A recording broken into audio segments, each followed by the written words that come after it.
হনুমান জয়ন্তীর দিন আমরা সবাই চলে গেছিলাম মালদার বালুচরের হনুমান মন্দিরে। মন্দির পর্যন্ত রাস্তাটা লাইটিংয়ে সাজানো ছিল, আর এখানে অনেকগুলো দোকান বসেছিল মন্দিরের সামনে। দোকানগুলোতে বাজরংবলীর ধ্বজা, ভোগ আরও পূজার সব নানা রকম সামগ্রী পাওয়া যাচ্ছিল। এই দোকানগুলো থেকেই আমরা ভোগ নিয়ে নিয়েছিলাম। মন্দিরটাও দেখো লাইটিং দিয়ে চারিদিক দিয়ে কি সুন্দর করে সাজানো।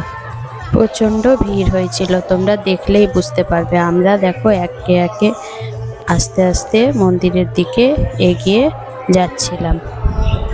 এই যে ভোগ নিয়ে নিয়েছি, এবার এক পাশে আমরা জুতো খুলে একে একে মন্দিরের দিকে চলে যাচ্ছিলাম। এই যে সামনে মন্দিরের মেন গেট, এখান দিয়ে আমরা মন্দিরের ভেতরে যাব।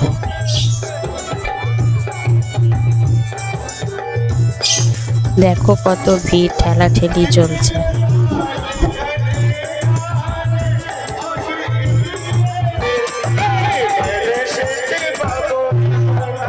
এই যে দেখো আমরা আস্তে আস্তে এগিয়ে চলেছি হনুমান মন্দিরের ভেতরে।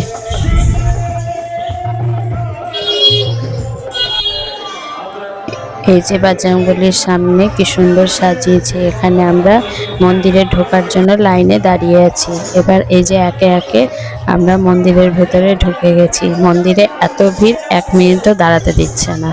এই যে বজরংবলীর মূর্তি, আমরা কোনো মতে পুজো দিয়ে মন্দির থেকে বাইরে বেরিয়ে আসলাম। এই যে বাইরে দেখো ভজন হচ্ছে আর কত লোক বসে আছে।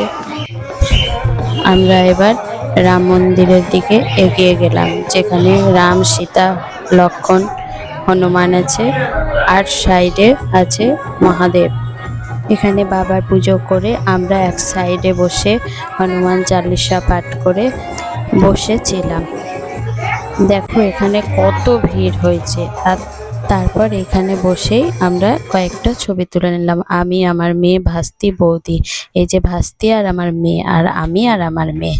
তারপর আমরা মন্দির থেকে বেরিয়ে দেখো একটা ছোট্ট বজরংবলী দেখতে পেলাম।